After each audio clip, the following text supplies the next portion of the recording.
이 시간 함께 볼 하나님의 말씀은 잠언 23장 1절부터 8절까지 말씀입니다. 구약성경 잠언 23장 1절부터 8절까지 말씀을 공동체 성경 읽기로 함께 듣도록 하겠습니다. 제23장.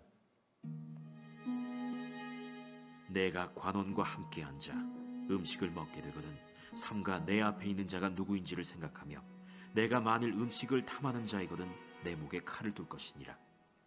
그의 맛있는 음식을 탐하지 말라. 그것은 속이는 음식이니라. 부자 되기에 애쓰지 말고 내 사사로운 지혜를 버릴지어다. 내가 어찌 허무한 것에 주목하겠느냐. 정령이 재물은 스스로 날개를 내어 하늘을 나는 독수리처럼 날아가리라. 악한 눈이 있는 자의 음식을 먹지 말며 그의 맛있는 음식을 탐하지 말지어다. 대저 그 마음의 생각이 어떠하면 그 위인도 그러한즉 그가 내게 먹고 마시라 할지라도 그의 마음은 너와 함께 하지 아니함이라. 내가 조금 먹은 것도 토하겠고 내 아름다운 말도 헛된 대로 돌아가리라. 아멘. 우리 앞뒤 좌우로 바라보면서 함께 인사하도록 하겠습니다. 3명 이상 인사하겠습니다.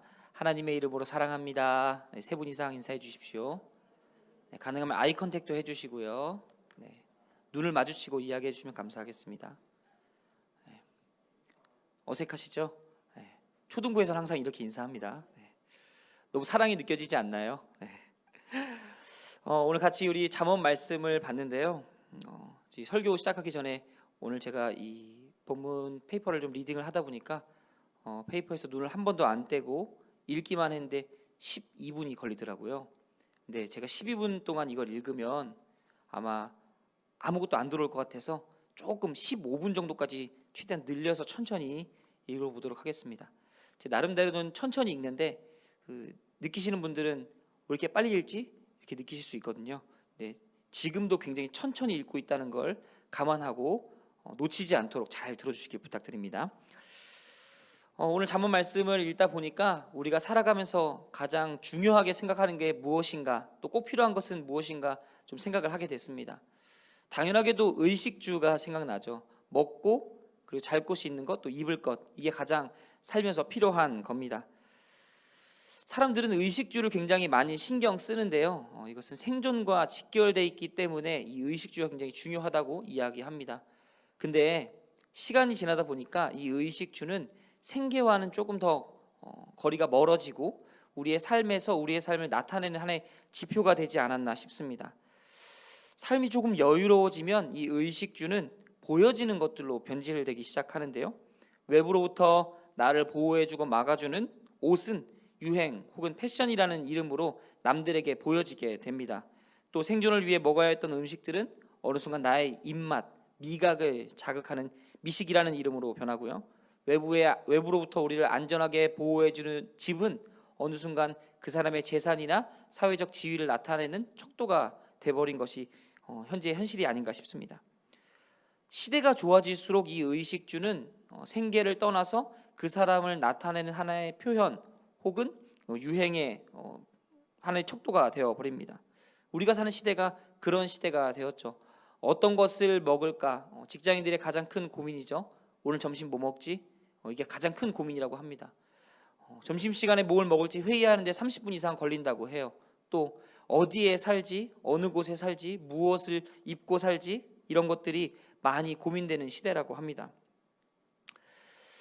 이런 걸 보면 세상이 점점 우리에게 더욱더 많은 것을 요구한다는 것을 우리는 좀 깨닫게 되는데요.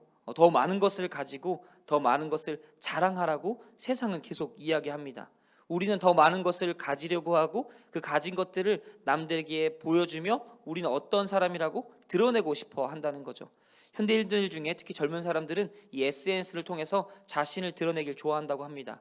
내가 갖고 있는 가방, 옷, 차, 살고 있는 집 등을 드러내며 나는 어떤 사람이라는 걸 많이 어필하고 싶어 한다고 해요. 세상 가운데도 이런데 교회 내에도 이런 모습이 좀 있다고 합니다. 어떤 사람들은 내 소유를 더욱더 늘리고 자신 있게 세상을 살아가는 것이 하나님이 원하는 길이야 라고 이야기할 때도 있다는 거죠. 내가 잘 되는 게 하나님이 원하는 길이야 라고 이야기하는 것은 흔히 말하는 성공주의, 결과주의에 대한 이야기이고 스스로에 대한 합리화밖에 되지 않는다는 것을 우리는 잘 알고 있습니다. 실제로 하나님이 원하시는 게 그런 걸까요? 물론 우리가 잘 되는 것도 하나님이 원하시는 거지만 우리가 많이 갖고 또 많이 소유하고 많이 자랑하는 걸 하나님이 원하실까요? 저는 하나님이 원하시는 것은 그것은 아니라고 생각합니다. 물론 하나님께서 주시는 이 땅 가운데 복을 누리는 건 맞지만 실제로 하나님이 원하시는 것은 우리가 하나님의 뜻을 살피고 내 영혼이 잘 되는 것, 또 내 삶이 하나님 안에서 풍성해지는 것을 하나님이 원한다고 생각을 합니다. 그렇다면 이런 것들이 기초해서 우리가 어떻게 살아야 될지, 특히 오늘 우리가 읽은 이 잠언 말씀이 어떠한 교훈을 주는지 함께 살펴보고 이 시간 좀 결단하는 시간을 가지려고 합니다. 먼저 욕심에 대한 이야기를 좀 하려고 하는데요. 욕심은 나의 눈을 가리고 판단을 흐리게 만든다는 것입니다. 누구나 탐심이 죄라는 것은 알고 있죠. 탐심이 잘못됐다는 것, 또 우리가 어느 방향으로 가야 될지 막는다는 것도 잘 알고 있습니다. 우리가 많이 듣기도 했고 성경에서도 그렇게 이야기하고 있죠. 야고보서 1장 15절에 이렇게 기록하고 있습니다. 잘 알고 있는 말씀인데요. 욕심이 잉태한즉 죄를 낳고 죄가 장성한즉 사망을 낳느니라. 이 말이 주는 교훈이 무엇일까요? 욕심이 곧 사망의 시작이라는 겁니다. 그렇다고 사람이 욕심 없이 살 수 있을까요? 그럴 수는 없죠. 하지만 여기서 말하는 욕심은 내가 가지지 말아야 될 과도한 것을 가지는 탐심을 이야기합니다. 사망으로 이르는 멸망의 시작이 욕심으로부터 시작하고 이는 사람이 또 얼마나 연약한 존재인지를 드러내는 반증이기도 합니다. 사람은 누구나 죄에 빠질 수 있고 그 시작은 욕심으로부터 비롯된다. 그러니까 욕심내는 마음, 탐심을 주의하라. 이것이 성경에서 욕심에 대해서 끊임없이 얘기하고 있는 거라는 거죠. 특히나 이런 욕심은 권력을 가진 사람들이 더욱 많이 갖고 있습니다. 왜 그럴까요? 그들은 권력을 통해서 더 많은 것들을 소유하기를 즐겨하기 때문입니다. 힘을 통해서 많은 것들을 지배하고 소유하기를 바랍니다. 그런 내용들이 오늘 잠언에 전반적으로 나와 있죠. 오늘 읽은 잠언 23장 1절 2절에는 이렇게 권면합니다. 내가 관원과 함께 앉아 음식을 먹게 되거든 삼가 내 앞에 있는 자가 누구인지를 생각하며 내가 만일 음식을 탐하는 자이거든 내 목에 칼을 둘 것이니라. 아멘. 이 말씀 우리에게 굉장히 큰 교훈을 줍니다. 아까 전에 공동체 성경 읽기를 읽다 보니까 2절 말씀 나올 때는 먹는 사람 앞에 칼이 놓여 있더라고요. 여기서 말하는 것처럼 정말 그래야 하는 것 같습니다. 이 말씀은 권력자, 권위자, 관원들과 함께 할 때 그 사람과 예의를 신경 쓰라는 말이 아니죠. 그 자리의 의미를 기억하라는 겁니다. 관원과 함께 음식을 먹는 자신과 또 그 관원이 누구인지를 먼저 기억하라는 거죠. 또 눈앞에 있는 음식에 마음을 빼앗겨서 그 자리가 갖고 있는 본질이 의미가 무엇인지를 잊지 말라는 교훈입니다. 눈앞에 있는 욕심에 이끌려 판단력이 흐려지면 결국 우리는 본질을 놓치게 됩니다. 우리는 그 상황 가운데 바른 판단을 할 수 없고 우리의 삶은 위태로움 가운데 놓여지게 된다는 거죠. 너무 비약적인 발전 아닌가 생각되겠지만 실제로 욕심은 우리의 시야를 가리고 제대로 된 판단을 내리지 못하게 합니다. 욕심하면 부정적인 생각이 들지만 때로는 욕심 때문에 좋은 경우도 생기기도 합니다. 물론 여기서 말하는 욕심과는 좀 다를 수 있겠지만 욕심에 있어서 많은 것들이 또 우리에게 주어지기도 하죠. 근데 결론적으로 이야기하면 이 욕심을 가지면 순간적으로 즐거움과 쾌락은 가질 수 있습니다. 다만 영원한 것은 아니라는 것을 항상 느끼게 만들죠. 그래서 욕심으로 시작된 일은 마지막에 허무만 남습니다. 아무것도 채워지지 않는 우리 마음 가운데 그 허무함, 허탈함, 허망한 마음, 이 욕심으로 결과로 남게 됩니다. 욕심을 계속해서 탐닉하다 보면 어느 순간 그 욕심에 중독되어 있는 우리의 모습도 발견하게 됩니다. 욕심은 끊임없이 채워지지 않는 우리의 갈증을 유발하고 결국 채워지지 않는 갈증은 우리의 삶을 피폐하게 만듭니다. 또 이 욕심은 얼마나 지능적이냐면 다양하고 은밀하게 우리에게 다가옵니다. 그렇기 때문에 대처하기가 굉장히 어렵습니다. 무슨 말인가요? 나도 모르는 사이에 이 욕심에 미혹되어서 살고 있는 모습이 생각보다 많다는 겁니다. 생각지도 못한 순간 욕심이 우리를 지배할 때 우리의 그 허망한 모습이 언제 나타납니까? 저 같은 경우는 이 먹을 때 나타나는데요. 보시면 알겠지만 최근에 살이 굉장히 많이 쪄서 포동포동한 저의 모습을 거울을 볼 때마다 많이 봅니다. 지금은 이렇게 생겼지만 과거에는 굉장히 과거라고 말해도 죄송합니다. 한 10년 전에는 굉장히 날렵하고 샤프한 모습이었는데 어느 순간 살이 지금 한 17kg 정도 넘게 쪄서 놀라셨죠? 지금보다 저 몸에서 초등학생 한 명이 나가야 원래 제 모습이 나오는데 굉장히 살이 많이 쪄가지고 욕심을 좀 자제해야겠다, 먹는 걸 좀 자제해야겠다 하는데 자제했는데도 불구하고 음식이 앞에 놓이면 잘 안 되더라고요. 그래서 제가 오늘 말씀을 읽으면서 음식을 먹을 땐 앞에 칼을 두고 목숨을 걸고 먹어야겠다 이 생각을 많이 하게 되는데 불구하고 막상 앞에 탕수육이 놓여 있으면 정신 못 차리고 먹는 저의 모습을 발견하게 됩니다. 너무 안타까운 모습이죠.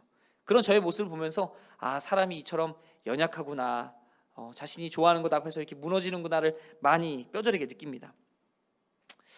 이 욕심은 우리 삶 가운데 자연스럽게 들어와서 우리의 삶을 어느 한 부분을 무너뜨립니다. 그러다 보면 저처럼 이 밸런스가 무너져 살이 찌기도 하고요. 때로는 우리가 원하지 않는 삶의 방향으로 나아가기도 합니다. 그럼 욕심에 대해서 오늘 말씀 3절에서는 이렇게 기록합니다. 그의 맛있는 음식을 탐하지 말라. 그것은 속이는 음식이니라. 여기서 말하는 이 맛있는 음식, 이 속이는 음식이 무엇이냐면 나를 유혹하는 어떠한 의도를 담고 있는 음식이라는 거죠. 그러니까 관원들과 함께하는 그 자리, 그리고 음식을 좋아하는 사람 앞에 맛있는 음식이 놓여 있다면 그 자리에는 의도가 있다는 것을 이야기하고 있는 것입니다. 아무 이유 없이 맛있는 음식을 내놓을 일은 없다는 거죠. 물론 호의가 있을 수는 있지만 대부분 이런 자리에서 이 호의는 의미를, 어떠한 의중을 담고 있는 호의라는 것을 우리는 알 수 있습니다. 음식을 탐하는 자 앞에 음식이 있다면 그것은 그 사람을 유혹하기 위함이라고 볼 수도 있다는 거죠. 이런 의도가 있는, 의중이 있는 호의는 때로는 우리를 불편하게 만듭니다. 그냥 호의를 받아들이면 되지, 그냥 먹고 끝나면 되지라고 말하지만 막상 그 자리에서 이러한 접대를 받게 되면 마음에 불편함이 남다는 거죠. 짐이 생깁니다. 빚이 생깁니다. 그래서 그 사람의 말 한마디를 쉽게 거역하는 게 안 된다는 거죠. 타인에게 받은 의도 있는 호의는 곧 우리로 하여금 결국에는 주체성을 잃게 합니다. 우리의 삶의 주도권을 빼앗기게 된다는 거죠. 그리고 타인에게 조종될 위험에 노출됩니다. 이로써 내가 원하지 않는 일을 어쩔 수 없이 하게 되기도 하고요. 또는 판단이 흐려져서 옳지 못한 일을 나도 모르게 하게 됩니다. 이 탐심이라는 것은 우리의 삶을 이처럼 쉽게 망가뜨립니다. 그래서 오늘 읽은 2절에서 내가 만일 음식을 탐하는 자이거든 이라고 가정법을 쓰고 있다는 거죠. 이런 조건이 붙은 것은 음식 앞에서 내가 자주 넘어지는 자라면 이로 해석할 수도 있다는 것입니다. 즉 유혹은 내가 가진 약점 앞에서 그 강점을 드러냅니다. 그리고 우리는 이 유혹이 다가왔을 때, 특히 나에게 큰 유혹이 다가왔을 때 우리는 그 의도를 파악하는 게 매우 쉽지 않다는 것도 잘 알고 있습니다.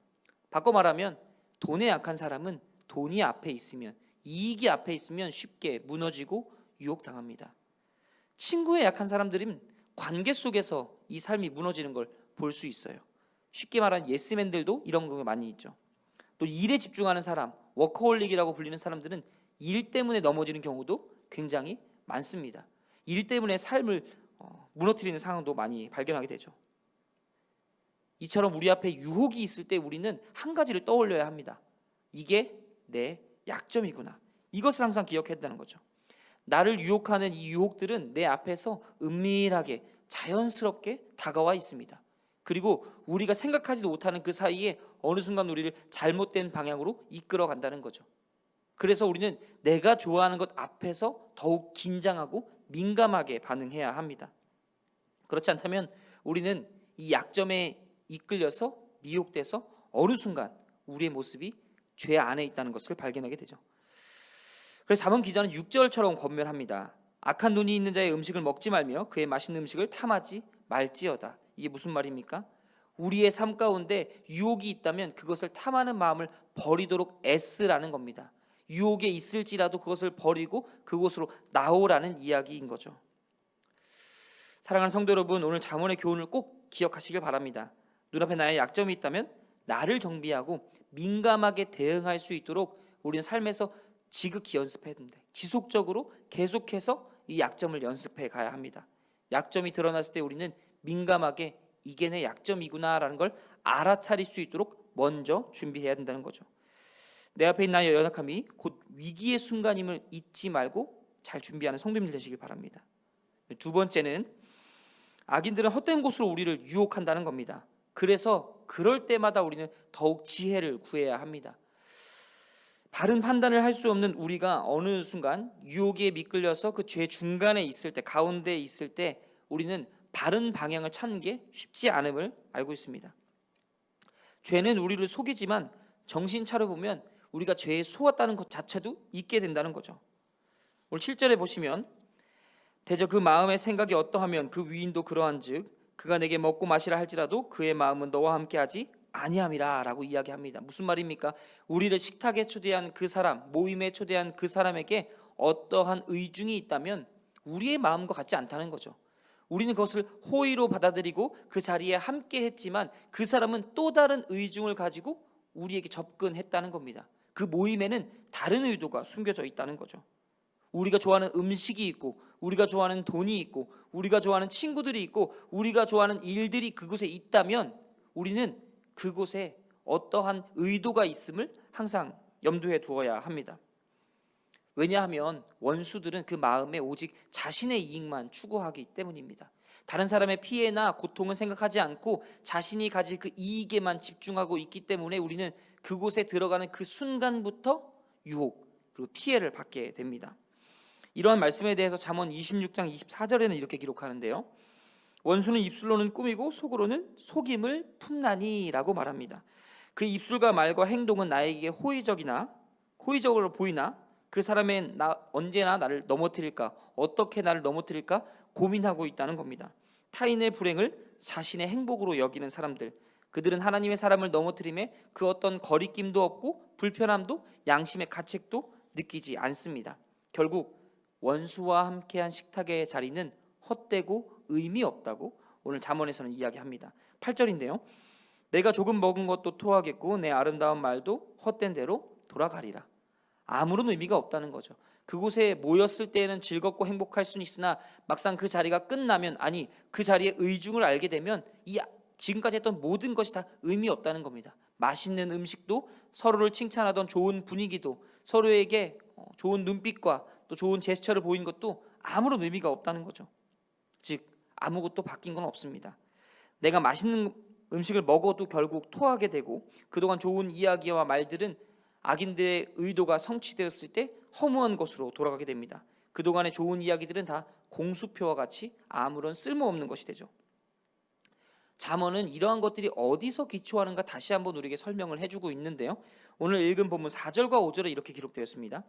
부자 되기에 애쓰지 말고 내 사사로운 지혜를 버릴지어다. 내가 어찌 허무한 것에 주목하겠느냐. 정령이 재물은 스스로 날개를 내어 하늘을 나는 독수리처럼 날아가리라. 그러니까 그 자리에 있는 그 악한 자의 의도뿐만 아니라 그 자리에 참석하고 있는 내 마음 중심에도 악함이 들어있다는 것을 이야기하고 있습니다. 악한 것을 깨달았다면 그 자리를 당장 피해야죠. 결단하고 박차고 나가야 되는데 그렇지 못하다는 겁니다. 왜요? 음식에 유혹됐을 수도 있지만 내 마음 가운데는 분명히 이 관원들을 통해서 나에게 이익이 있을 거라는 판단이 있기 때문이라는 겁니다. 초대한 사람도 그렇지만 그 자리에 앉아있는 나도 분명한 어떠한 불순한 의도를 가지고 남아있게 된다는 거죠. 이게 죄일지라도 우리의 삶을 무너뜨리는 유혹 가운데 있을지라도 분명히 그곳에서 주는 작은 쾌락에 만족하며 내 삶이 어디로 가는지 모르면서 계속 방황하는 모습을 그 자리에서 여전히 우리도 모르는 사이 즐기고 있다는 겁니다. 이게 바로 죄의 영향력입니다. 죄는 중독되고 순간의 쾌락을 제공하지만 마지막에 가서는 우리에게 절망만 안겨줄 뿐입니다. 부자 되기를 애쓰는 것, 이를 잠언 기자는 허무한 것이라고 이야기합니다. 마치 독수리처럼 강하고 빠른 날개로 날아가는 순식간에 사라져버리는 허무한 것이라고 이야기하죠. 그렇다고 부자가 되지 말라는 말은 아닙니다. 중요한 것은 욕심이 있는 곳에 우리의 마음을 두지 말라는 것입니다. 욕심에 끌린 사람은 바른 판단을 할 수 없게 된다고 말씀드렸습니다. 무엇이 중요한지 어떤 것을 선택해야 하는지 바른 방향을 찾을 수 없게 된다는 거죠. 욕심의 판단력을 잃은 사람은 오직 눈앞의 즐거움과 쾌락에 주목할 수밖에 없습니다. 마치 남극점에서 나침반을 들고 있는 것과 같다는 거죠. 여기가 남극인데 계속해서 나침반은 돌아가고 어디가 남극점인지 찾을 수 없는 모습, 계속해서 방향을 헷갈리고 혼돈스럽게 만드는 상황이 유혹 가운데 있는, 죄 중간에 있는 사람의 모습이라는 겁니다. 그렇다면 우리는 남극에서 나침반이 제대로 작동하지 않으니까 그냥 그곳에 서서 있으면 될까요? 그곳에 정치한다는 것은 곧 죽음을 의미합니다. 그곳에 남아있을 필요가 없는데 계속해서 나침반이 움직이지 않으니까 우리는 아무 데도 갈 수 없어 라고 말하는 어리석은 모습이라는 거죠. 그러면 우리는 뭘 해야 될까요? 실제로 거기서 나침반이 작동하지 않는다면 나침반 외에 우리의 삶을 바로 이끌어줄 수 있는, 방향을 잡아줄 수 있는 것을 찾아야 합니다. 가령 해 위치라든가 별자리라든가 아니면 지도를 통해서 남극의 모양을 찾는다든가 이런 것들이 필요하다는 거죠. 남극에 남아있는 게 아니라 그곳을 벗어날 수 있는 바른 가이드가 필요하다는 겁니다. 우리의 삶도 죄에 있을 때는 남극에 있을 때는 위험하고 위태롭습니다. 그때 우리의 삶을 바로 이끌어줄 수 있는 태양의 위치와 같은, 별자리와 같은, 지도와 같은 것이 있다고 합니다. 그게 바로 성경입니다. 성경은 우리의 삶이 바로 갈 수 있도록 우리의 삶을 이끌어줍니다. 나의 연약한 부분에 미혹되어 있을지라도 성경은 그곳을 뚫고 나올 수 있는 지도가 되어줍니다. 구식, 나침반이나 지도가 아니라 내비게이션에 대해서 우리의 삶을 이끌어준다는 거죠. 어디로 가야 할지 바른 방향을 제공해 줍니다. 성경은 그런 지식과 지혜가 있습니다. 그리고 성경은 이러한 유일한 문제를 해결할 수 있는 길이요 진리가 예수 그리스도라고 제공해 줍니다. 그리고 예수님의 말씀은 우리의 삶의 나침반이고 지도가 되어주죠. 그래서 시편 기자는 시편 119편 105절에 이렇게 고백합니다. 주의 말씀은 내 발의 등이요 내 길의 빛이니이다. 우리의 주인 되신 하나님, 그리고 그의 아들이신 예수 그리스도는 우리가 어디로 가야 할지 비춰주는 등이요 빛이 되어 주십니다. 우리가 어디로 가야 할지 우리의 사는 삶의 방향을 빛으로 보여주시고 그 방향으로 걸어갈 수 있도록 끊임없이 우리를 비춰주고 있다는 것입니다. 세상 가운데 나가 있는 그리스도인들을 보며 또 그의 제자들을 보며 예수님께서는 마태복음 10장 16절처럼 이렇게 말씀하셨습니다. 보라, 내가 너희를 보냄이 양을 이리 가운데로 보냄과 같도다. 그러므로 너희는 뱀같이 지혜롭고 비둘기같이 순결하라. 무슨 말입니까? 세상은 악하고 끊임없이 다투고 갈등하지만 그곳 가운데 있는 우리는 뱀처럼 지혜롭고 비둘기같이 순결해야 된다고 이야기하고 있는 것입니다. 하나님 앞에서 우리의 거룩함을 지키고 또 때로는 뱀처럼 지혜롭게 행동하며 악함으로부터 맞서 싸우기보다는 지혜롭게 행동하여 피하거나 다른 방도를 찾는 방법도 생각해 봐야 한다는 것입니다. 여전히 세상에는 악이 득세하고 우리는 그 속에 살아가야 합니다. 그러면 그 속에서 악에서 우리를 지킬 수 있는 방법은 오직 하나님의 말씀, 성경밖에 없다는 것을 우리 다시 한번 생각하게 됩니다. 말씀을 정리하면 이렇습니다. 우리가 살아가는 세상은 여전히 욕심이 가득합니다. 우리는 이로부터 자유로울 수 없고 욕심은 우리를 악한 길로 이끄는 가장 빠른 지름길이 됩니다.